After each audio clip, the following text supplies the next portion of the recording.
Hello guys कि महाभारत का युद्ध कैसे और कहाँ लड़ा गया था। इस वाले वीडियो में हम बात करेंगे कि आखिर महाभारत के युद्ध के बाद हुआ क्या था जिससे कलयुग का आरंभ हुआ। महाभारत का युद्ध जो वर्तमान हरियाणा राज्य के कुरुक्षेत्र में लड़ा गया था, मानव इतिहास में अब तक लड़े गए सबसे भयानक युद्धों में से एक माना जाता है।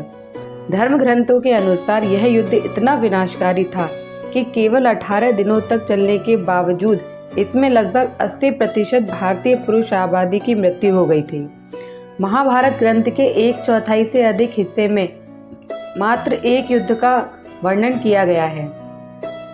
महाभारत युद्ध के परिणाम स्वरूप पांडव संख्या में कम होने के बावजूद जीत गए और कौरव संख्या में पांडवों से कहीं अधिक होने के बाद भी हार गए। इसका कारण उनके कर्म को माना जाता है, नीति और अनीति की राह पर चलने को माना गया, विधि के विधान के पक्ष और विपक्ष में खड़े होने को माना गया। पांडव युद्ध जीत गए और श्री कृष्ण ने पांडवों के सबसे बड़े भाई युधिष्ठिर का राज तिलक किया। जिनका राज तिलक स्वयं भगवान के हाथों से हुआ, उनका विनाश कैसे हुआ? क्या हुआ जब हस्तिनापुर की राजगद्दी पांडवों के हाथ में आ गई? पांडवों ने हस्तिनापुर पर कब शासन किया? वे आखिर कैसे मर गए? वास्तव में उनकी मृत्यु कर दी गई या कुछ और हुआ था?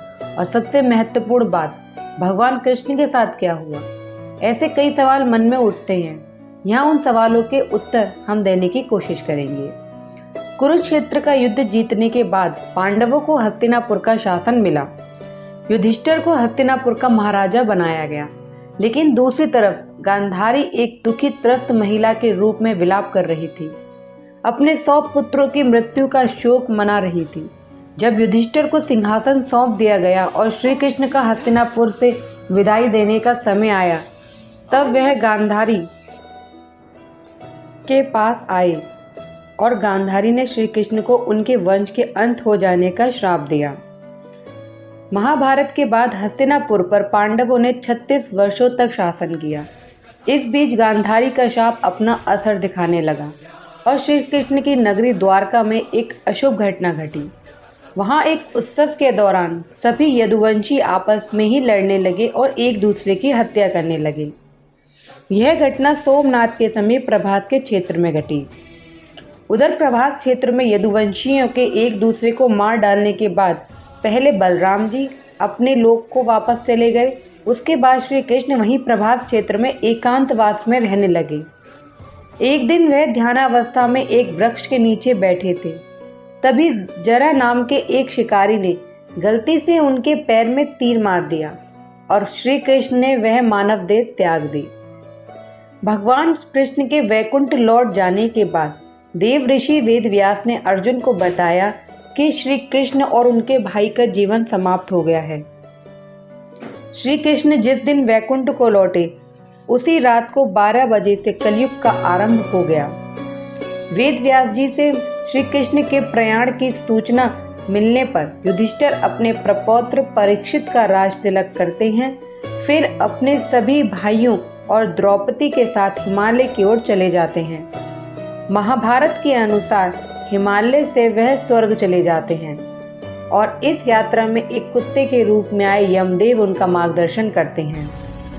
जैसे जैसे सभी पांडव हिमालय पर ऊपर की तरफ चढ़ते हैं, वे एक एक करके गिरने लगते हैं और उनकी आत्मा उनका शरीर छोड़ने लगती है।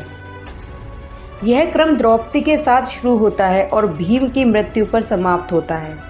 उनकी मृत्यु के कारण उनकी इच्छाओं, आकांक्षाओं और उनके गर्व के होना था। केवल युधिष्ठिर ही थे जिन्होंने किसी भी चीज पर गर्व नहीं किया। इस कारण केवल वही जीवित रूप में हिमालय के ऊपर स्वर्ग में प्रवेश के द्वार पर पहुंचे। स्वर्ग के प्रवेश द्वार पर भगवान यम कुत्ते के रूप में त्याग कर अपने असली रूप में आते हैं और युधिष्ठिर को स्वर्ग में प्रवेश करने देने से पहले उन्हें नरक में ले जाते हैं। नरक में युधिष्ठिर अपने भाइयों और द्रौपदी को अपने पाप स्वीकार करते हुए देखते हैं, तो उन्हें उनके पापों से मुक्ति दिलाते हैं।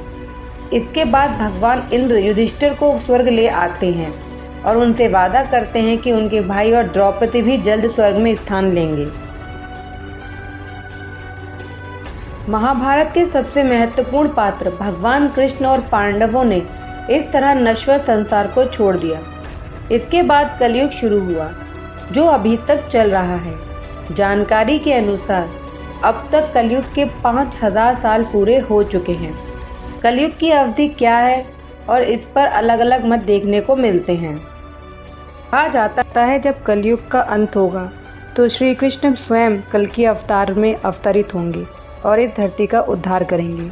तो गाइस, कैसी लगी आपको ये वीडियो कमेंट सेक्शन में ज़रूर बताइएगा और चैनल को लाइक, शेयर और सब्सक्राइब करना ना भूलें।